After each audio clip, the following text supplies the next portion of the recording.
Kalau nggak dapat SK dari menteri, lama-lama dikatakan non formal, lama-lama dikatakan ilegal gitu. jadi, jadi ini saya datang demi status legal formal. Ya tapi kalau kembali ke ilmu hakikat, saya ini sudah legal semenjak dulu karena yang memerintahkan ngajar Quran itu Allah Subhanahu wa taala. Kebetulan di dunia khalifah itu diambil oleh menteri agama. Assalamualaikum warahmatullahi wabarakatuh. Alhamdulillahirabbil alamin wassalatu wassalamu ala asyrofil mursalin sayyidina Maulana Muhammadin wa ala alihi wa sahbihi asma'in amma ba'du. Yang terhormat Bapak Menteri Agama yang sudah ngangkat saya dari ahli tafsir enggak formal menjadi formal. Bapak Sekjen, semua dirjen yang saya hormati, dari perwakilan semua agama yang saya hormati, dari Kristen, Katolik, Buddha ya, Hindu ya, ada semua yang saya hormati teman-teman. Sebetulnya saya datang ini ingin ikut penyempurnaan tafsir. Sebelumnya saya mau cerita tentang teks. Tadi katanya agama itu terikat dengan teks. Saya ini sering cerita, sering mendorong supaya umat Islam ini hafal surat Tabarok. Nanti buat tameng menghadapi mungkar nangkir. Jadi singkat cerita, ini yang rira-rira gak usah takut bumi kiamat. Nanti bareng-bareng gak apa-apa nanti kalau kiamat. Singkat cerita itu ada orang itu harusnya disiksa. Terus kata orang itu, di hati saya ada surat Tabarok. Kalau kamu nyiksa saya berarti memukuli surat Tabarok yang ada di hati saya. Singkat cerita terus berdebat bersama Allah dibebaskan. Kenapa surat Tabarok spesial? Di situ manusia diingatkan. Diingatkan oleh Allah Ta'ala. Aamintum man fis sama ayyakhsifa bikumul ardo fa idza hiya tamur. Kok kamu hidup di bumi tenang-tenang saja? Bisa saja bumi ini tamur. Tamur itu likuifaksi. Di semua tafsir, bukan sebagian, semuanya mengartikan tamur itu tattoribu wa tartafi'u fauqakum. Bumi itu bergelombang, menggeliat, likuifaksi, kemudian bumi ini di atas kamu. Terus potensi lagi kata Allah, apa juga kamu merasa baik-baik saja ketika Allah memutuskan ayursila alaikum hasiba, benda-benda langit jatuh ke bumi. Terakhir Allah juga mengingatkan bagaimana sistem bumi yang bisa menyerap air. Harusnya bumi itu enggak ada air karena bumi itu khasnya itu menyerap air. Qul ara'aitum in asbaha ma'ukum ghauran famay ya'tikum bima imma'in. Bagaimana kalau bumi ini tahu-tahu menghisap semua air kemudian kita tidak menemukan air. Kamu bisa apa kata Allah? Siapa yang bisa mendatangkan air? Lalu dengan peringatan Allah seperti ini orang disuruh hati-hati cara ngelola bumi ini. Makanya saya senang kalau ini ada gerakan-gerakan untuk menyelamatkan bumi. Kata ulama-ulama takhallaku bi akhlaqillah. Jadi Allah itu begitu bangganya ketika cerita fal yang zuril insanu ila ta'amih anna sababnal ma'a sabba thumma syaqqaqnal arda syaqqa fa ambasna fiha habba wa inaba wa qadba wa zaituna wa nakhla wa hada'iqa hulba mata'al lakum wa li'an'amikum. Kata Allah, lihat prestasi saya kata Allah. Prestasi saya itu menumbuhkan beberapa bijian, beberapa makanan, buah-buahan yang kamu butuhkan supaya kamu hidup di bumi ini nyaman. Mata'al lakum wa li'an'amikum. Sehingga dalam sebuah hadis diterangkan tidak ada orang muslim, tidak ada manusia yang menanam pohon kemudian berbuah dan dimakan oleh manusia maupun binatang kecuali itu menjadi sedekah. Begitu juga ketika Allah ngeritik orang-orang yang jahat, yang tidak baik, kata Allah, wa idza tawalla sa'a fil ardi liyufsida fiha wa yuhlikal hartha wan nasl. Jadi ciri utama orang yang tidak baik itu adalah wa yuhlikal hartha wan nasl. Yang merusak tanaman, merusak pertumbuhan, wan nasl merusak populasi. Sehingga populasi ini harus kita jaga. Yang terakhir saya memang datang untuk penyempurnaan tafsir, saya ada banyak-banyak. Nanti dosanya yang ngatur saya tambah banyak nanti. Saya ini tadi bilang ke Pak Menteri. Pak Menteri ini kan dekat sekali sama Pak Kure. Saya ini baru ini datang di Kemenang karena saya lama sebagai penekun tafsir. Kalau nggak dapat SK dari menteri, lama-lama dikatakan non formal, lama-lama dikatakan ilegal gitu. jadi ini saya datang demi status legal formal. Ya, tapi kalau kembali ke ilmu hakikat, saya ini sudah legal semenjak dulu karena yang memerintahkan ngajar Quran itu Allah Subhanahu wa taala. Kebetulan di dunia khalifah itu diambil oleh menteri agama. Jadi monggo didengar saja fatwa menteri agama. Wassalamualaikum warahmatullahi wabarakatuh.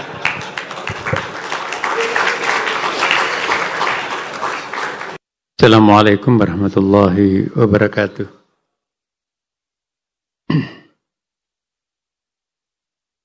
Alhamdulillahirabbil alamin. Wassalatu wassalamu ala sayyidina wa habibina Muhammad. Allahumma salli sallim alaihi. Yang sama-sama kita hormati Gus Baha. Sebetulnya pendek tapi padat itu tadi. Dan orang yang pintar itu biasanya bicaranya sedikit, tapi pengamalannya banyak. Dan pada kesempatan ini, izinkan saya juga nanti akan masuk kepada satu hal yang menjadi isu, bahkan menjadi mulai isu internasional. I don't know which the language we use today. Ini internasional ya kan. Mungkin nanti akan saya campur-campur ya.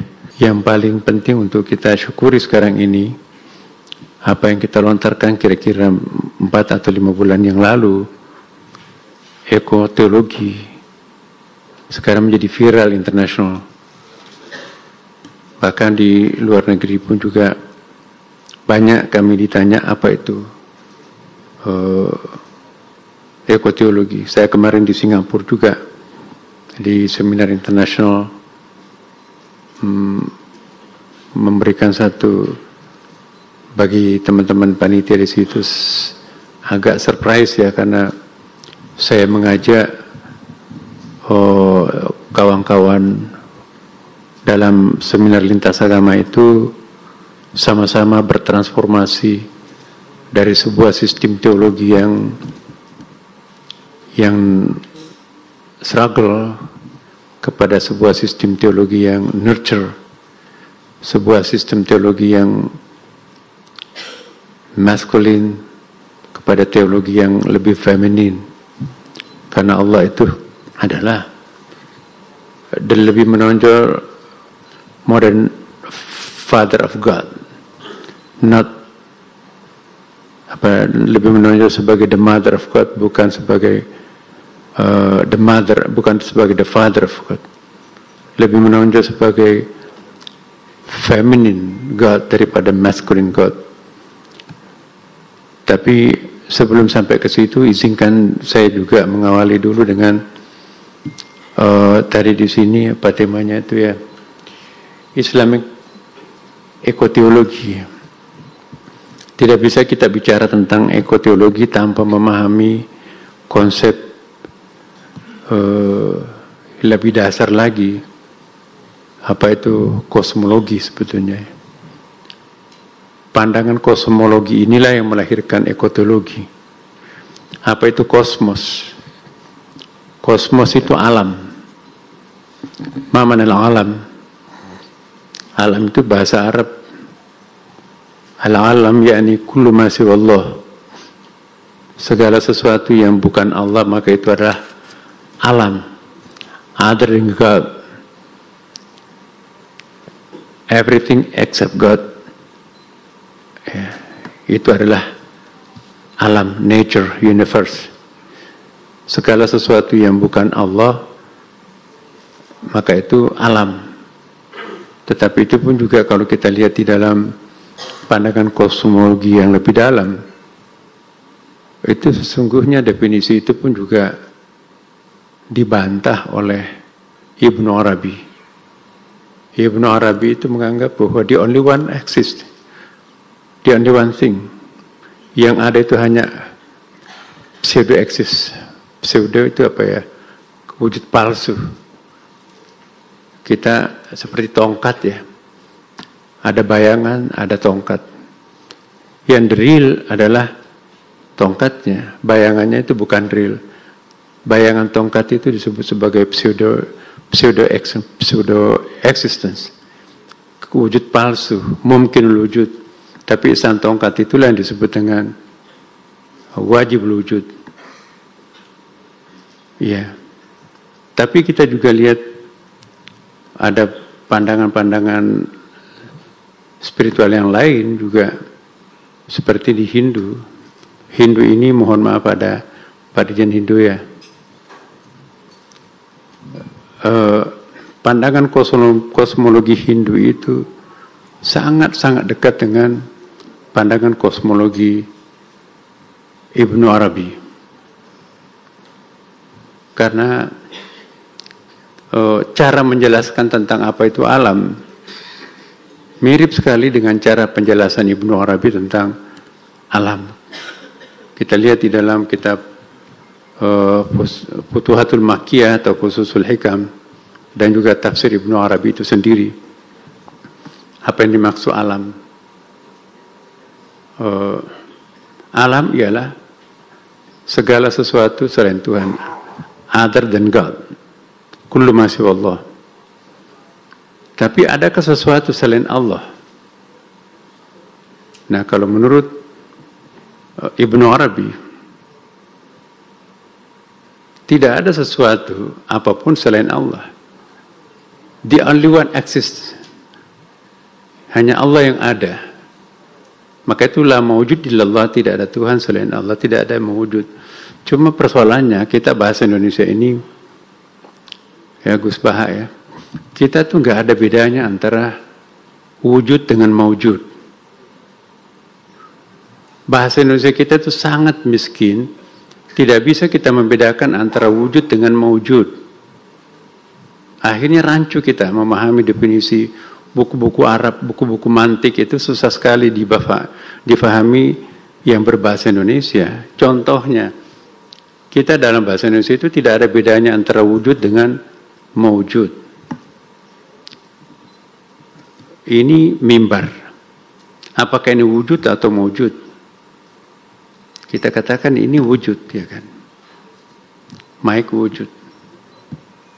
Dalam ilmu mantik sebetulnya, lain wujud, lain mawujud. Ya. Tapi tergantung aliran filsafat mana yang kita anut. Plato mengatakan, ya ini podium, ini mimbar. Tapi mimbar ini bukan di sini, ini adalah mawujud. Ini mawujud mimbar. Wujud mimbar itu ada di dalam pikiran. Sedangkan ini adalah mawujudnya mimbar. Aliran peripatetiknya Aristoteles yang dilanjutkan nanti dengan Ibnu Sina ya. Ini adalah fakta bahwa ini adalah mimbar. Kita ingat ya, aliran idealisme Plato itu. Lapangan itu bukan di sana. Lapangan itu dalam pikiran. Itu ada yang Anda lihat sebagai lapangan itu tanah ditumbuhi rumput. Aristoteles mengatakan tidak. Itu lapangan. Ya, ini aliran pragmatis nih. Sampai sekarang ini membelah pikiran para pemikir kita itu ya. Nah, Ibnu Arabi mengatakan bahwa lapangan itu wujudnya ada dalam pikiran. Mewujudnya itu di sana tuh. Betapa banyak tanah ditumbuhi rumput, Anda tidak sebut lapangan. Kok itu yang disebut lapangan? Ya karena itu ada ukurannya berapa kali sekian, maka itu lapangan. Sedangkan di situ kan nggak ada ukurannya.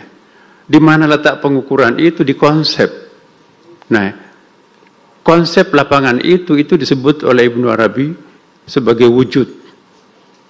Dan mantik pun juga mengatakan seperti itu. Ya. Yang mewujud itu yang sudah terbentuk di depan itu. Ya, ini meja. Betapa banyak kayu, kok tidak disebut meja? Jadi konsep tentang meja, kursi, pintu, itu di pikiran, itu namanya wujud. Sedangkan yang terwujud dalam meja, pintu, yang di sana itu yang disebut dengan mawujud. Dalam bahasa Indonesia, nggak ada bedanya wujud dengan mawujud. Yang kitab-kitab bahasa Arab itu diterjemahkan, dalam Quran pun juga terjemahnya itu nggak ada beda, tidak dibedakan antara wujud dengan wujud. Padahal itu sangat beda tuh. Wujud itu yang tidak tampak di dalam pikiran, konsep, in our mind. Yang wujud itu adalah yang tampak ini. Nah, persoalannya kosmologi ini. Apa itu kosmologi Islam? Tergantung. Apakah kita penganut Al-Farabi yang disebut sebagai Al-Mu'allimut Tsani, Al-Mu'allimul Awal, yakni Plato, ya kan? Atau aliran Ibnu Sina yang gurunya mazhabnya adalah peripatetik di Aristoteles itu. Nah, saya nggak tahu nanti kita di sini akan beraliran mana nih. Ya. Ibnu Arabi mengatakan bahwa yang Anda lihat banyak ini sesungguhnya itu adalah wujud-wujud kamuflase. Ini adalah bayangan. Jadi apa yang kita lihat ini itu tajallinya Allah. Manifestation of God. Ya. Jadi hanya satu wujud, nggak banyak wujud. Ya. Sama dengan Hindu. Itu kan ada Vedanta, ada mazhab Vedanta, ada mazhab Advedanta, ya kan Pak. Kalau Vedanta itu, ya ada dualitas di situ. Ada sang pencipta, ya, ada makhluk, ada khalik, ada makhluk. Itu Vedanta. Tapi kalau Advedanta, tidak ada khalik dan tidak ada makhluk. The only one. Hanya dia sendiri. Itu disebut dengan Advedanta. Sama dengan Ibnu Arabi. Yang ada hanya satu kok. Yang wujud itu hanya satu. Mewujudnya banyak. Eksistensinya banyak. Sama kita melihat cermin. Ya, jadi kalau satu tongkat dipasang 1000 cermin, ya, maka akan muncul 1000 cermin, 1000 tongkat. Tapi the real hakikat sang tongkat itu cuma satu. Yang kita lihat 1000 itu bayangannya. Jadi bumi ini adalah bayangannya sang tongkat. Tapi kalau kita lihat cermin itu secara mikro, oh ini ada Jawa, ada Sulawesi, ada Amerika. Itu secara mikro cermin itu kita lihat. Ya. Kalau kita lihat cermin atas, oh ada langit. Tapi secara mikro kita lihat di langit itu juga ada bintang. Jadi apa yang ada ini adalah bayangannya sang dia yang ada. Nah, berarti yang ada yang banyak ini siapa sebetulnya? The many is the oneness, and the one is the many. Jadi siapa yang tampil sebagai Istiqlal? Ya, the only one Istiqlal. Tapi kalau kita masuk ke Istiqlal, ada 12 tiang besarnya, ada mimbar, ada mihrab, ada kubah, ada dindingnya, ada karpetnya. Ada ribuan entitas di situ yang menampilkan Istiqlal. Tapi siapa sebetulnya Istiqlal itu? The only one, hanya satu Istiqlal. Tapi yang menampakkan Istiqlal itu siapa? Banyak sekali kan. Jadi yang satu itu, yang banyak itu. Ya kan? Itulah yang al-kathra fil wahdah wal wahdah fil kathra. Yang the one is the manyness. Yang banyak itu yang satu itu. Maka itu ada tauhid, ada wahid, ada ahad dalam bahasa Arab, ya kan. Tauhid itu artinya begini. Sapu lidi, berserakan. Kita himpun menjadi satu kesatuan, maka itu tauhid. Ya Gus Bahaya. Jadi disatukan menjadi satu kesatuan itu tauhid. Kalau wahidun itu sapu lidinya berdiri sendiri itu.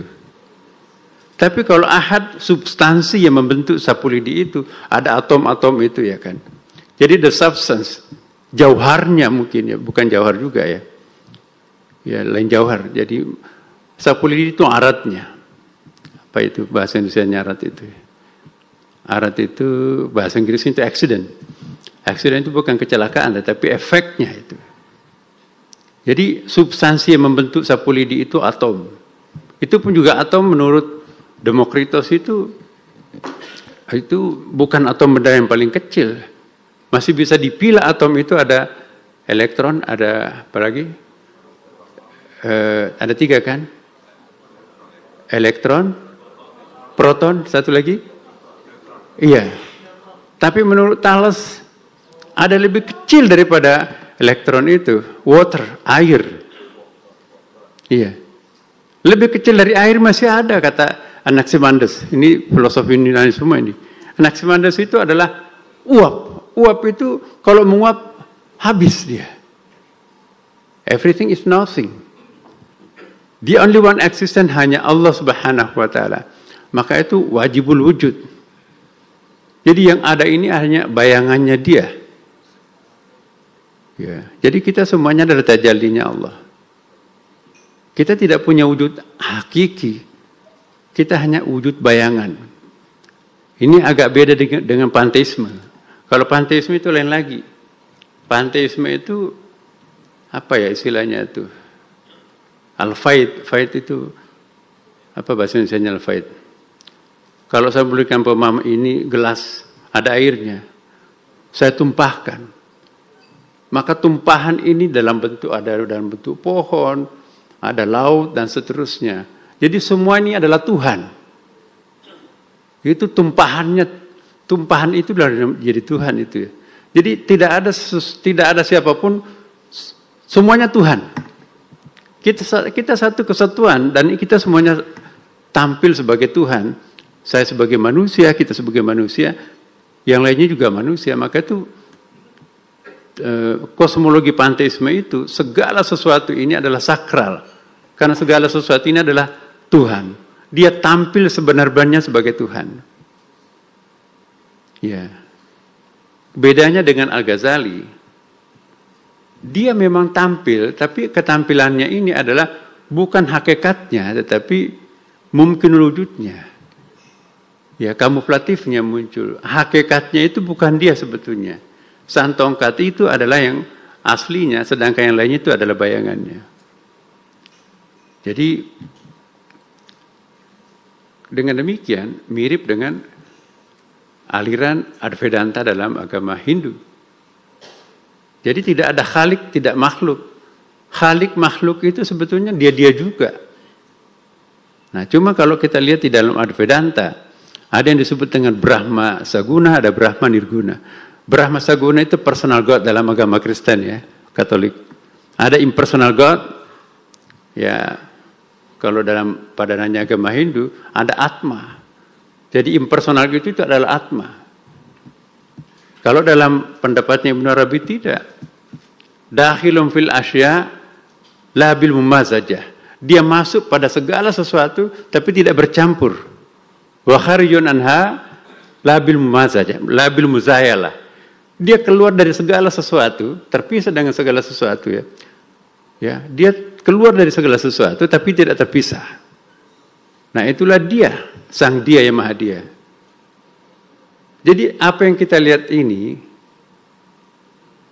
ialah Tuhan, tapi bukan sang Tuhan. Tidak mungkin ada ini tanpa ada Tuhan. Tidak mungkin ada alam ini tanpa ada sang penciptanya atau sang wujud aslinya. Maka itu disebut alam. Apa yang dimaksud alam? Ma yu'lamu bihi syai'. Apa artinya itu? Ma yu'lamu bihi syai', alam ialah sesuatu yang mengantarkan kita untuk mengetahui sesuatu. Maka itu seakar kata dengan alamat. Alamat itu kan address. Di mana ada alamat pasti ada yang beralamat di situ itu. Nah, jadi di mana ada sesuatu pasti di situ ada Tuhan. Ya kan? Nah, di sini bedanya Ahlussunnah wal Jamaah ini. Di mana ada sesuatu di situ tidak ada Tuhan. Tapi dalam tasawuf, di mana ada sesuatu di situ pasti ada Tuhan. Karena sesuatu itu adalah alam, sesuatu itu adalah alamat, dan sesuatu itu adalah addressnya Tuhan. Ya. Nah, disinilah kosmologi bermain. Pertanyaan singkatnya, sebelum alam ini jadi alam, sembunyi di mana? Ya. Apakah alam ini terwujud dengan sendirinya. Mustahil secara mantik, secara logika kan, masa ada tanpa dia menciptakan. Ya. Kalau alam ini pernah tidak ada, sembunyi di mana sebelum alam itu ada? Bagi kita yang beragama, ya dari Tuhan ya kan. Innalillah wa inna ilaihi rajiun. Kalau alam ini dari Tuhan, apakah itu Tuhan sakral? Sakral kan? Kalau Tuhan itu sakral, alam ini berasal dari Tuhan, pertanyaannya apakah alam ini juga sakral atau enggak? Harusnya sakral ya kan? Nah kalau alam ini sakral, termasuk kita juga bagian dari alam kan? Nah inilah aliran tradisionalisme. Menganggap bahwa alam ini sakral, sedangkan aliran modern, ya, filsafat, logika, ya, positivisme, alam ini tidak ada yang sakral. Nah, inilah penyebab kerusakan alam. Sejak munculnya positivisme, jadi ada semacam balas dendam ya. Dulu, sekian lama kita diperbudak oleh alam. Dia anaknya sakit, dari mana dia? Oh, main di sungai. Berarti penjaga sungai itu marah, kasih sesajen ke sungai itu. Dari mana dia? Dia bermain di bawah pohon beringin. Berarti penjaganya itu murka tuh. Kasih sesajen. 3 hari kemudian sembuh. Memang waktunya untuk sembuh kok. Ya. Jadi manusia pernah merasa diperalat oleh alam. Tapi setelah zaman positivisme abad ke-18 itu muncul, ternyata nggak ada apa-apanya tuh. Ada dukun kan laris dulu kan. Larislah dukun, tapi setelah ilmu pengetahuan canggih, digeserlah dukun itu oleh puskesmas. Ada dokter. Jadi lenyaplah sang dukun di kampung itu. Kenapa? Karena tidak perlu membawa sesajen ke pohon, bawa suntik aja, minum obat udah selesai. Sampai pada akhirnya alam ini sekian lama kita diperbudak. Maka filsafat Yunani dengan teori balas dendamnya, ternyata alam ini nggak ada apa-apanya. Maka itu konsep Barat itu, konsepnya adalah penaklukan alam. Dulu gunung ini disembah sekian lama, dipuja sekian lama, ternyata nggak ada apa-apanya. Maka itu pendakian gunung, tancapkan bendera kemenangan di situ. Hore, kami taklukkan kamu. Ombak yang besar dulu itu yang mematikan itu, menakutkan itu. Selancar ombak ya kan. Dulu sungai itu, sekarang arum jeram untuk menaklukkan sang alam itu kan. Jadi semua yang gua yang paling gelap, yang paling dalam itu pun juga ada profesi pengarung gua itu kan. Aku taklukkan gua-gua ini. Jadi alam bisa ditaklukkan. Lama-kelamaan Tuhan semakin tergeser. Ternyata kita lihat tokoh-tokoh positivisme itu. Ternyata Tuhan itu bergeser. Tuhan itu energi, lama-kelamaan Tuhan itu tidak ada. Ya. Kata gurunya Karl Marx itu kan. Friedrich Hegel. Hegel itu Tuhan, enggak ada itu. Marxisme juga didramatisasi lagi. Agama itu adalah racun kemanusiaan. The opium of our life. Nah, disinilah perlunya kita mengembalikan pikiran yang berantakan ini. Seperti apa pandangan Islam, pandangan Abrahamic religion, pandangan Hindu, Buddha melihat alam semesta ini. Nah, saya ingin ingatkan kembali bahwa ekoteologi ini adalah mengembalikan pandangan semula kita. Alam ini adalah istilahnya Carol Armstrong itu sebagai partner. Alam ini adalah partisipan, berpartisipasi untuk mengeksistensikan kita, mewujudkan kesempurnaan kita. Alam ini partner, bukan sebagai objek. Nah, kesalahan kita selama ini, alam itu hanya dijadikan sebagai objek. Nah, inilah Profesor Lin menganggap penyebab rusaknya alam ini adalah Abrahamic religion. Agama anak cucu Ibrahim inilah yang merusak alam. Karena kitab sucinya mendeklarasikan inni ja'ilun fil ardi khalifah wa sakhkhara lakum ma fis samawati ma fil ardh. Terjemahnya kan begitu. Kami tundukkan kalian alam semesta ini. Konsep taskhir ini nanti perlu diperbaiki Pak Prof. Apa sih yang dimaksud taskhir? Wa sakhkhara lakum ma fis samawati wal ardh. Kami tundukkan alam semesta ini. Apa yang dimaksud dengan taskhir? Sakhara dalam semantiknya itu apa? Ini ja'ilun fil ardi khalifah. Kami tunjuk kalian sebagai khalifah representatif aku di muka bumi ini. Sama juga dalam kitab Mazmur kan Pak. Kitab Kejadian itu ya. Manusia itu adalah penguasa alam semesta. Ya. Tapi kita lihat agama Hindu tidak. Alam ini sejak dulu dianggap sebagai partner. Ya.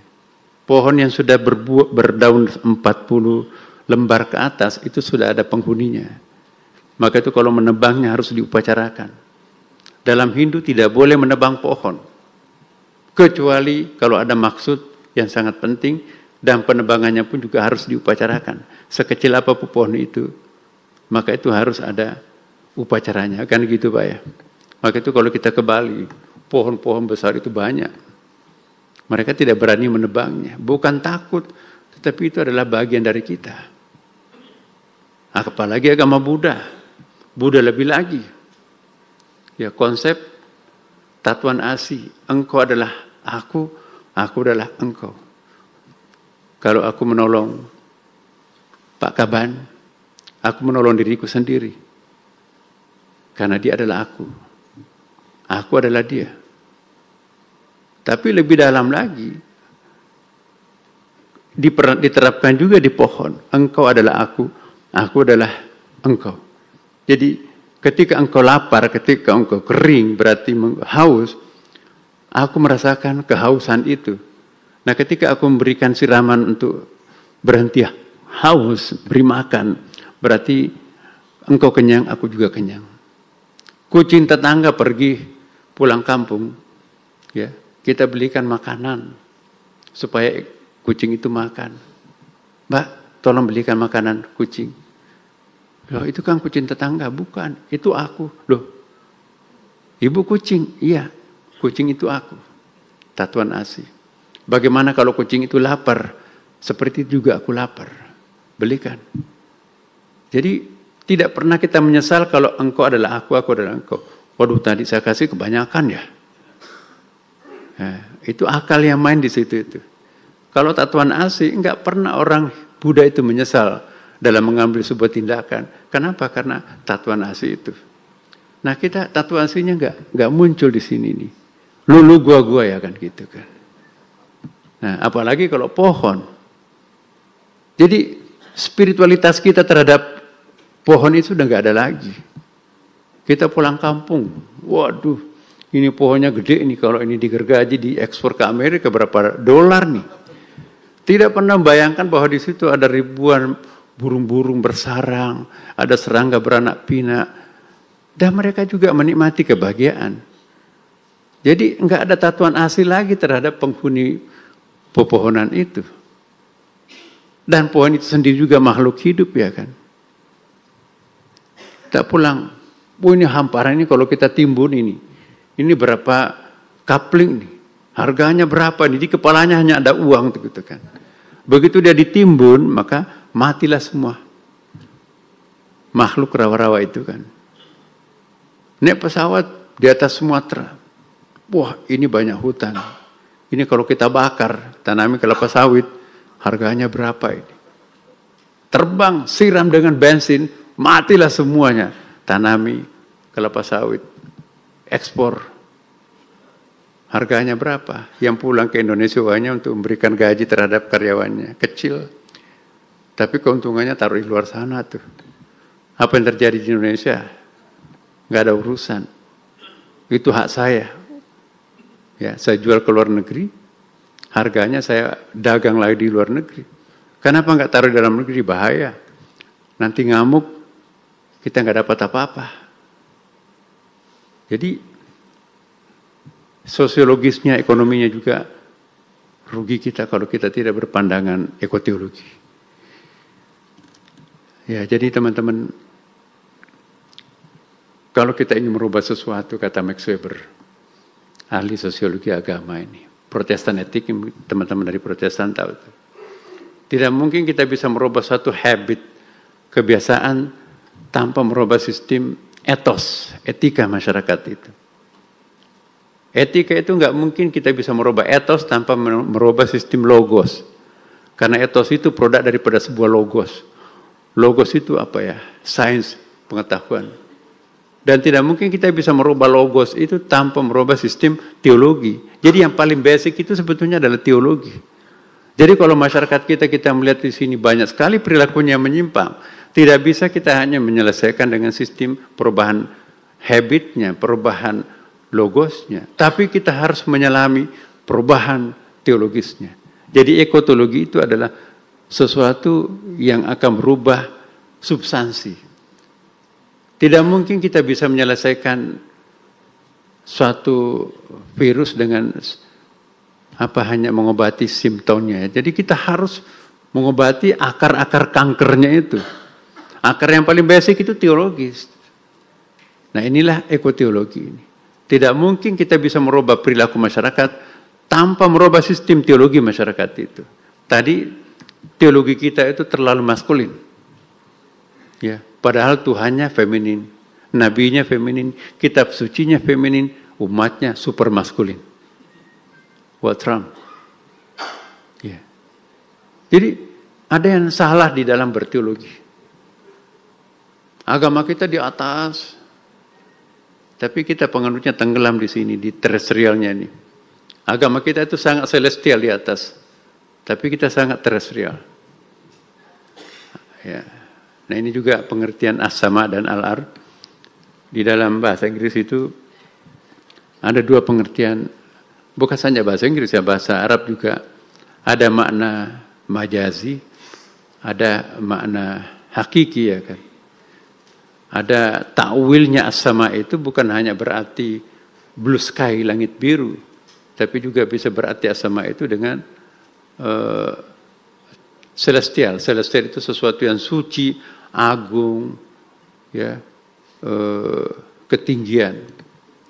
Lawannya adalah al-ard, bisa berarti the earth, tanah, bumi, tapi juga bisa berarti terrestrial, dunia yang rendah, dunia yang mekanikal, dunia yang fisikal, dunia yang kasar.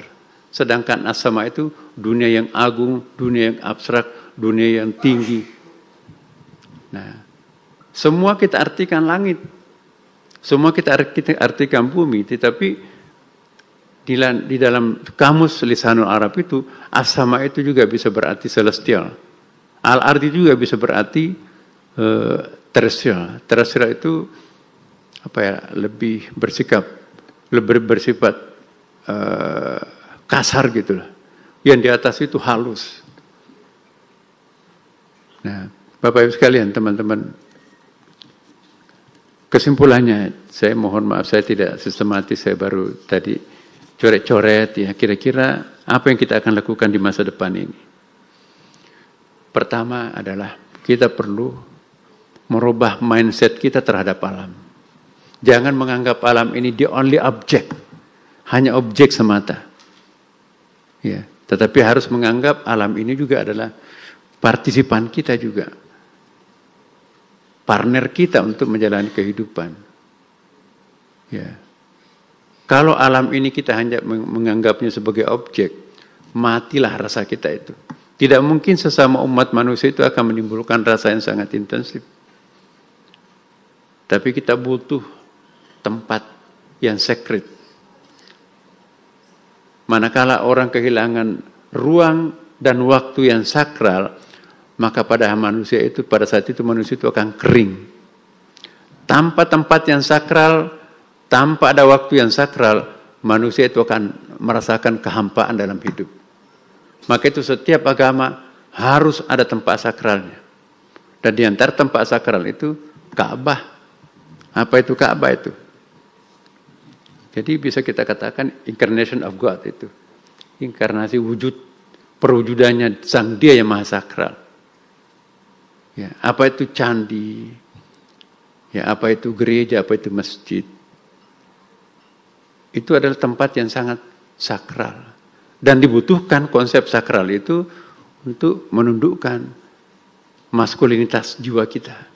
Maka itu kalau kita ke masjid, tahiyat masjid 2 rakaat, Allahu Akbar. Ya kan? Tutup aurat, bersihkan diri wudu, menghadap ke kiblat. Terasa sekali bahwa masjid itu menjinakkan pikiran liar kita. Terasa sekali masjid itu ya membersihkan batin kita. Tapi kalau masjid itu seperti rasa pasar, rasa kantor hilang. Maka itu ada larangan terhadap masjid, tidak boleh berjual beli, ada hadis Nabi kan. Masjid itu harus disakralkan. Jadi lama-kelamaan kalau kita terpaut dengan masjid, bukan saja masjid terasa masjid, pasar pun akan terasa masjid, kantor terasa masjid, rumah kita terasa masjid, dimanapun kita berada adalah masjid. Al-ardu masjidun, kata Rasulullah. Permukaan bumi ini adalah masjid.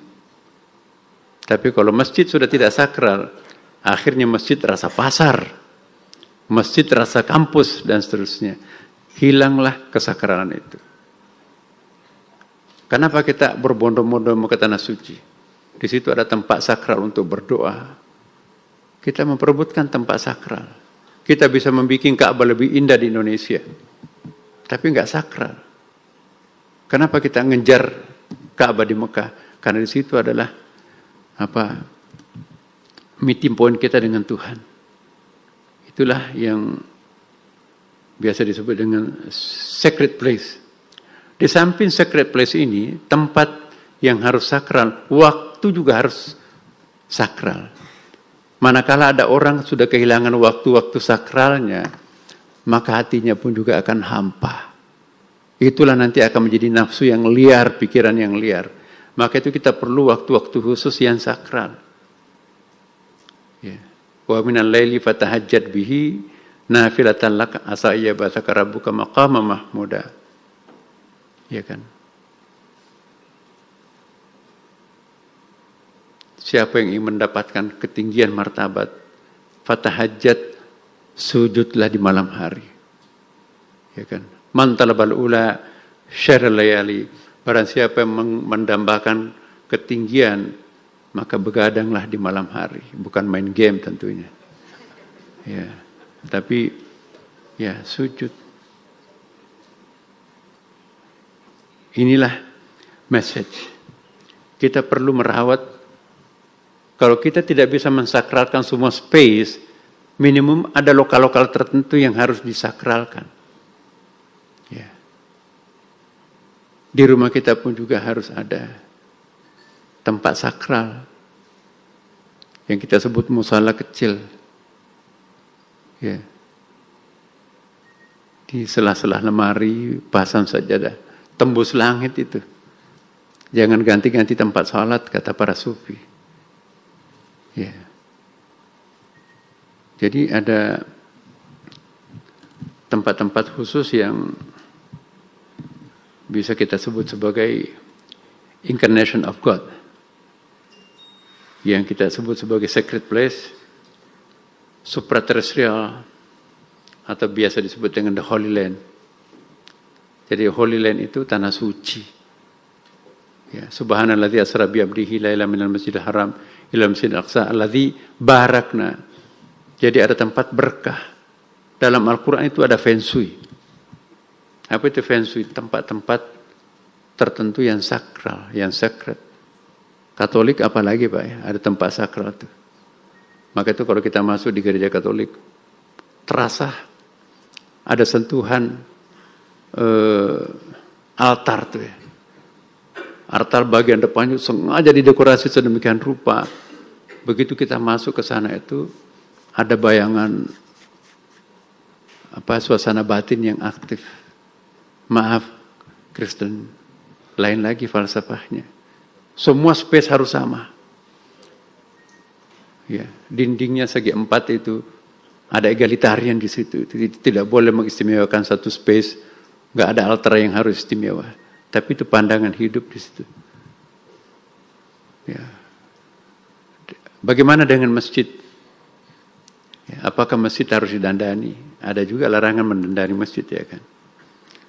Nah, di dalam Al-Quran banyak sekali ayat yang mengingatkan kita bahwa itu ada tempat yang sangat berkah. Misalnya surah Al-Qasas ayat 30 itu kan. Falamma atahanu dia min syatil wadil aymani fil buqatil mubarakah. Jadi ada lembah yang berkah.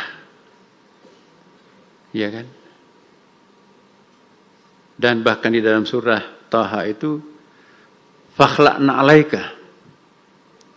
Ya. Jadi bukalah sepatunya, bukalah sandalannya. Ya. Kenapa? Karena kita berada pada Wadil Muqaddas itu, kita berada pada lembah yang sakral.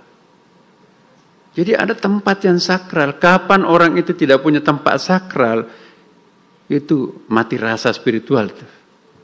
Kita perlu tempat untuk cry, untuk menangis.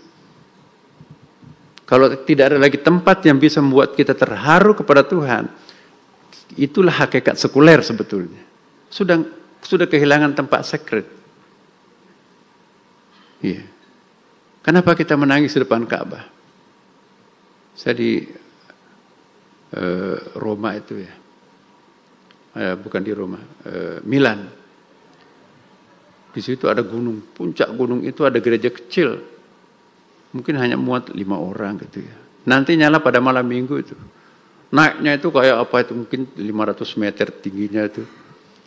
Ada apa kok bikin gereja di puncak gunung kayak gini nih? Saya penasaran, apa ini? Ternyata tempat untuk menangis di situ. Saya teringat Nabi Muhammad. Kenapa kok naik? 6 tahun lamanya Nabi Muhammad itu turun naik ke Gua Hira. Bukan tiduran di situ Nabi itu enggak.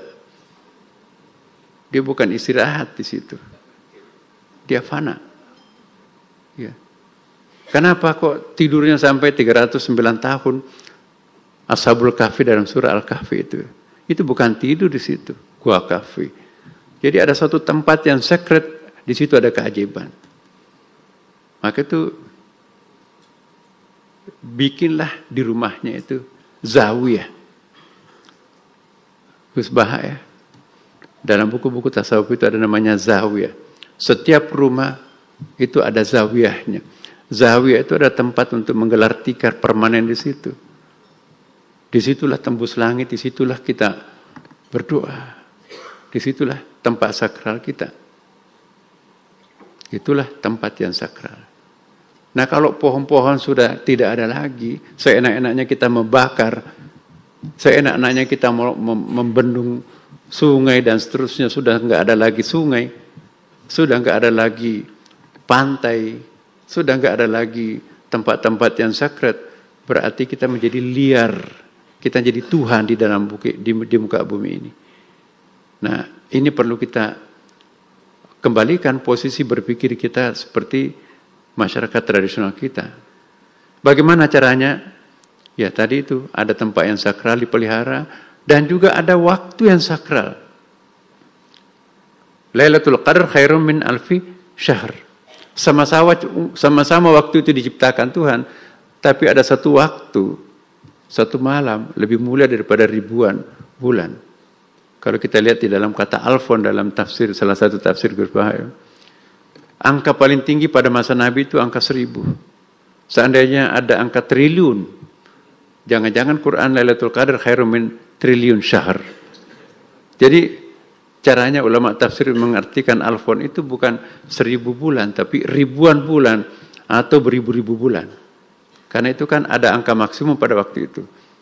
Jadi hermeneutiknya angka 1000 adalah angka yang paling tinggi pada masa Rasulullah itu 1000. Nah sekarang kan ada triliun. Jadi jangan mengartikan 1000 itu maksimum hanya 1000. Tapi unlimited tanpa batas di situ maksudnya. Simbolisme terhadap puncak.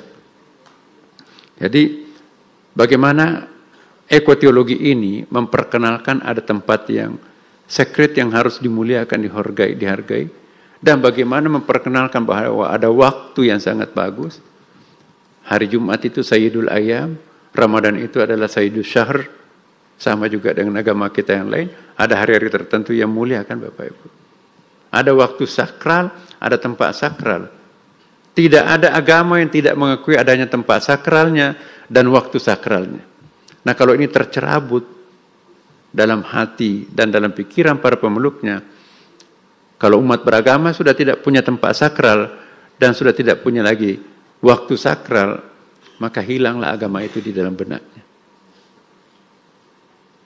Setuju atau tidak setuju, kita lihat dalam kitab suci kita masing-masing kan. Ya, Hindu, bukan main. Karena itu teman-teman, apa yang dimaksud dengan ekoteologi di sini artinya adalah mari kita bersahabat dengan alam. Caranya bersahabat dengan alam, kita menggunakan otak kanan kita. Selama ini kita menggunakan otak kiri dalam menggarap alam semesta ini. Akhirnya kita nggak dapat apa-apa.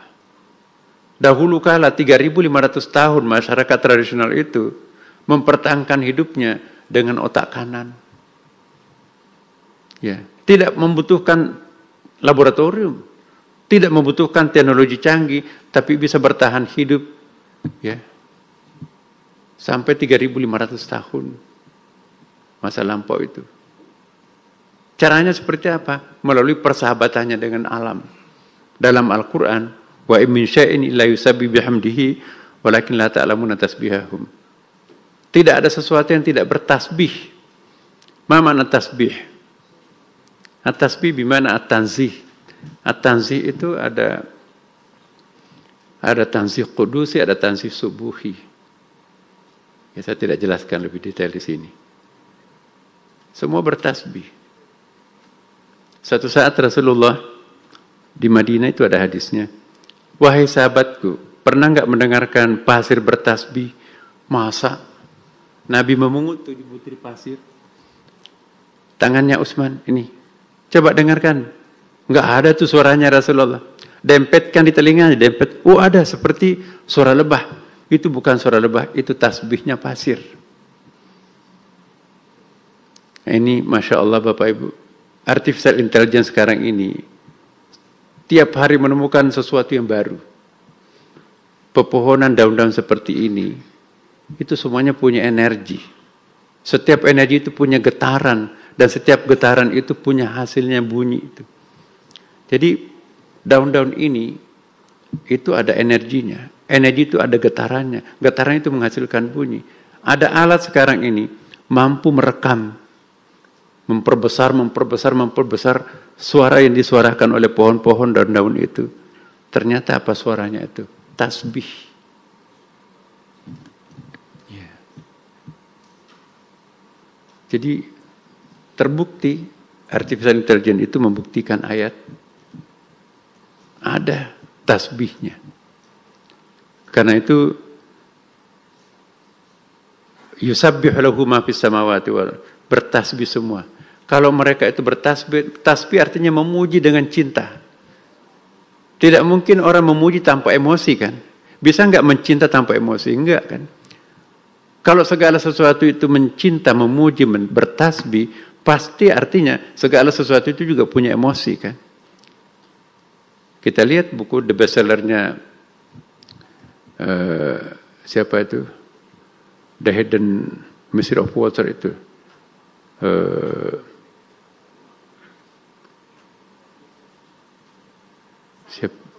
Siapa? Ya, Masaru Emoto ya. Dia Shiba University di Jepang.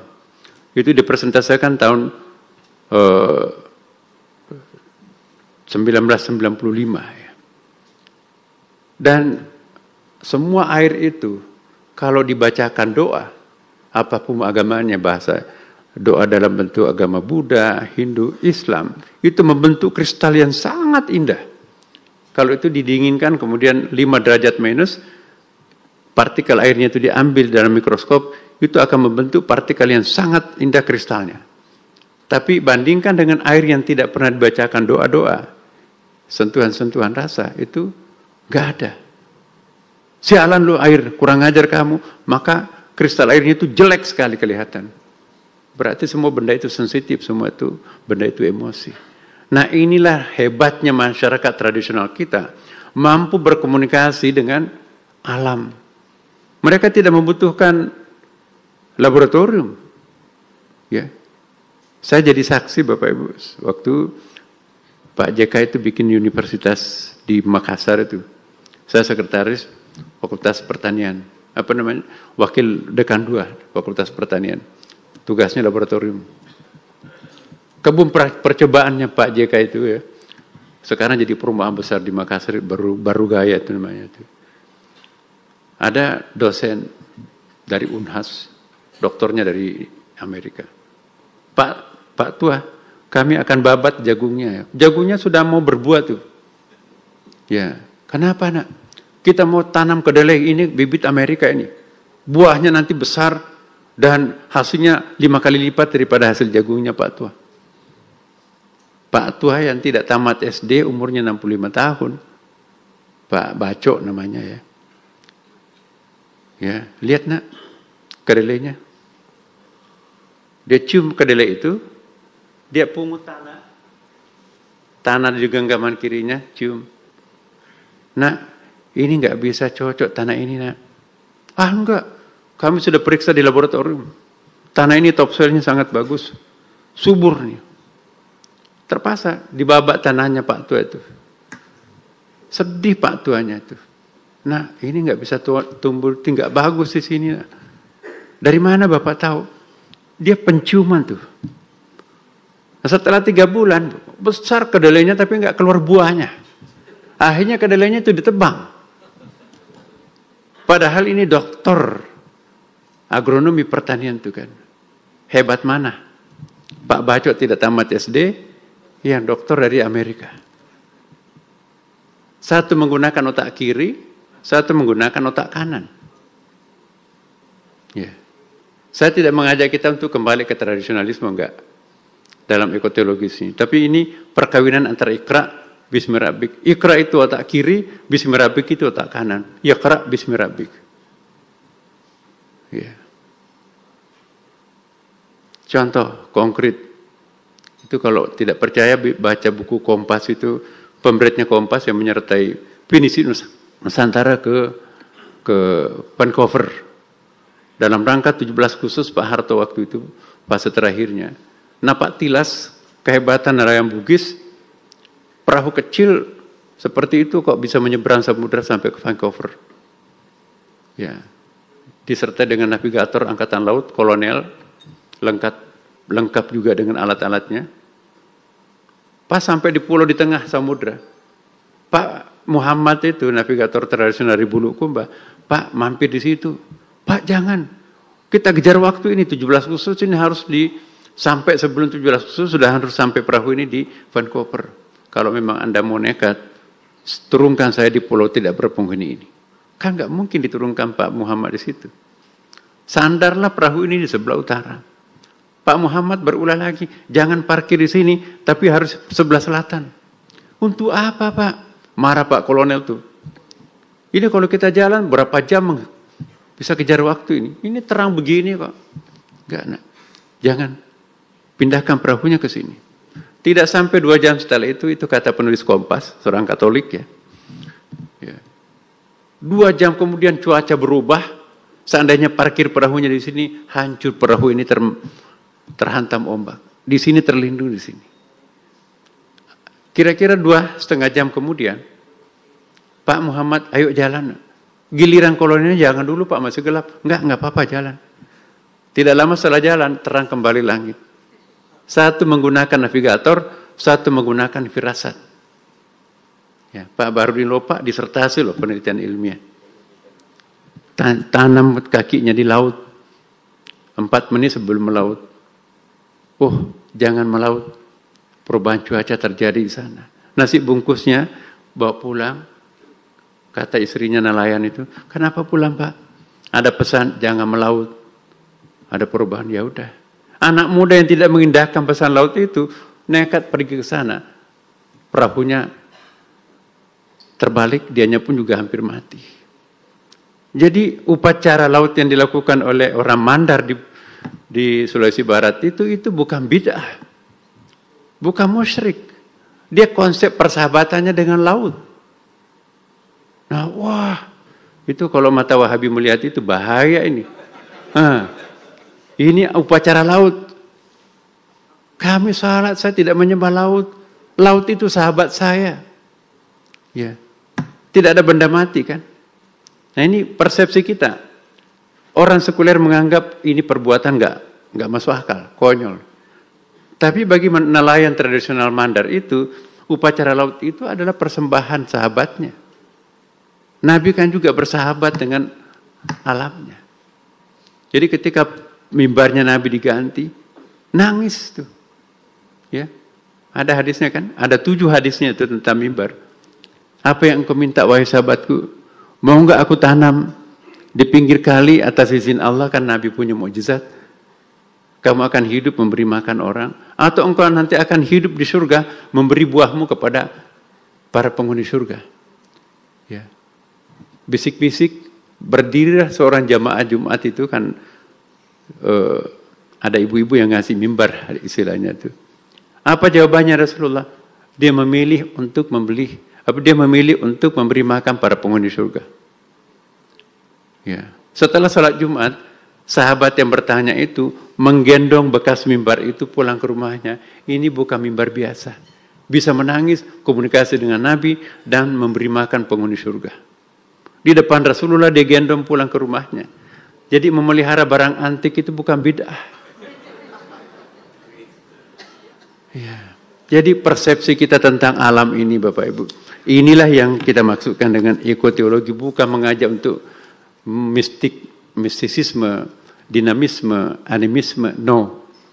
Kita tahu ada syirik. Ya. Syirik itu jangan terlalu general definisinya. Karena tidak ada benda mati kan. Ya. Suatu saat ada hadis nih. Ada pinggir kota Madinah, ada salat menghadap ke pohon. Kelihatan sahabat lapor kepada Rasulullah, ya Rasulullah, ada orang di situ nggak pernah kelihatan wajahnya selama ini.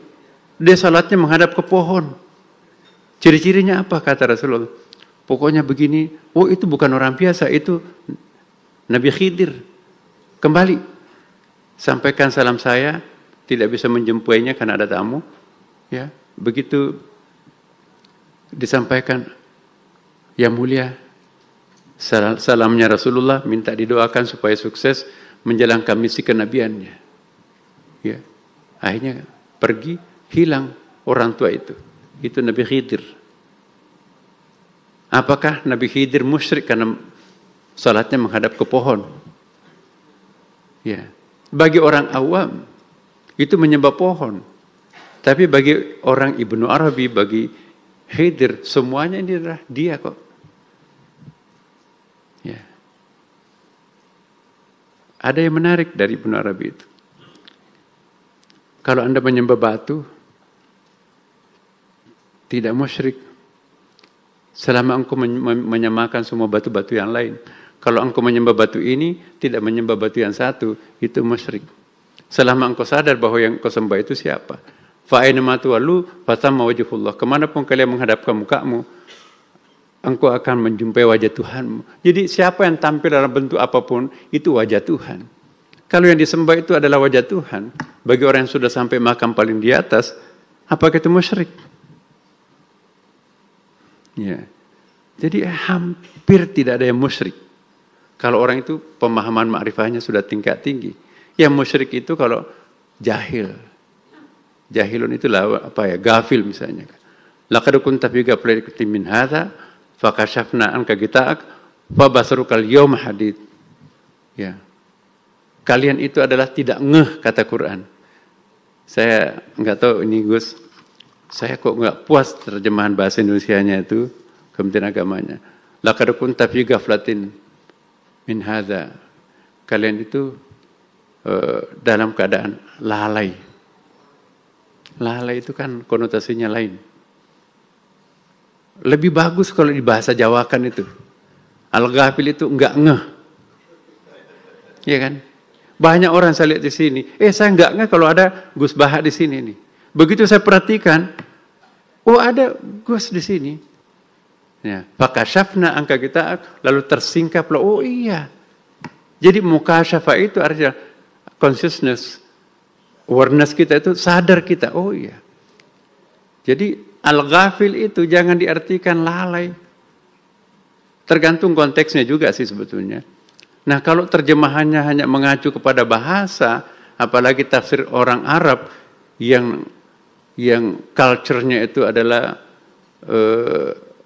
kontinental, culture kita ini adalah maritim, banyak sekali nggak nyambung. Jadi mari kita menafsirkan Al-Quran dalam perspektif budaya maritim, bukan perspektif budaya kontinental. Ketika turun Al-Quran, ada 12 kasta di situ, Gus. Ya, itu ada buku antropologinya Profesor siapa. Ketika Rasulullah itu ada 12 kasta. Kasta yang paling rendah itu budak perempuan ajami, kayak TKW begitu kan. Dijual di pasar pun nggak laku itu. Kasta yang paling tinggi itu adalah 12, kasta ke-12 yaitu bangsawan Arab, laki-laki Quraisy, Bani Hashim. Wah, itu setengah dewa itu. Tapi yang paling bawah itu. Dalam konteks seperti itu Quran turun. Nah, itu terkait dengan jilbab. Asbabun nuzulnya jilbab itu kan. Kita lihat. Ya. Menjalabi bin. Apa itu jilbab? Jadi yang bisa pakai jilbab pada waktu Nabi itu adalah kasta 6 ke atas. Yang dibawa 6 ke bawah itu enggak boleh pakai pakaian kerajaan, pakaian kehormatan. Itulah yang disebut dalam ayat berikutnya. Zalika adna ayyurafna fala yudzaini. Yang demikian itu supaya Anda sadar, supaya Anda selamat, jangan disakiti. Jadi ada seolah-olah ada karinanya, ada ilatnya di situ. Perintah penggunaan jilbab itu. Nah dari situlah pemikir-pemikir moderat Mesir, kalau enggak ada fitnah, maka sesungguhnya tidak mesti harus menggunakan jilbab atau cadar. Tapi ini bukan kata saya loh, nanti wah Menteri Agama melarang orang pakai ini lain lagi. Jadi ini wacana, ini akademik sih. Nah Bapak Ibu sekalian, 2 tema menjadi satu pada kesempatan ini, maaf panjang ya. Pertama adalah tema teologi, ekoteologi, yang kedua adalah tafsir. Saya mohon penafsiran kita nanti itu, Prof. Darwis dan kawan-kawan, semua orang punya hak. Dan Allah berikan hak setiap orang. Culture juga punya hak. Ada namanya, dalam antropologi itu ada disebut dengan culture right, hak budaya. Jadi ada hak budayanya orang Arab memahami Al-Quran berdasarkan perspektif budaya Arabnya. Tapi kita kan juga punya culture right. Budaya maritim kita juga punya hak budaya kita untuk menafsirkan Al-Quran menurut perspektif budaya kita kan. Jadi culture right itu juga perlu dipakai untuk memberikan kepemihakan terhadap our culture, kultur kita juga. Nah setiap orang punya culture dan setiap orang punya hak untuk memahami Qur'annya dalam perspektif di mana dia berada. Nah yang enggak pas itu kalau kita menggunakan culture right-nya orang dalam different culture, nah kita di sini juga berada dalam culture yang berbeda, mengcopy paste culture yang ada di sana, penafsirannya orang yang ada di sana, dan kita pun juga menafsirkan Al-Quran dengan culture kita yang berbeda. Seharusnya culture kita juga digunakan memahami Al-Quran. Jadi not necessary to be Arab people for the best Muslim. Kita bisa menjadi tetap orang Indonesia, orang Jawa, tapi juga pada saat yang bersamaan bisa menjadi the best Muslim. Iya kan? The best Muslim itu tidak mesti harus menjadikan diri kita mirip Arab. Kita menjadi orang Bugis, orang Batak, orang apapun. Tapi inna akramakum indallahi atqakum.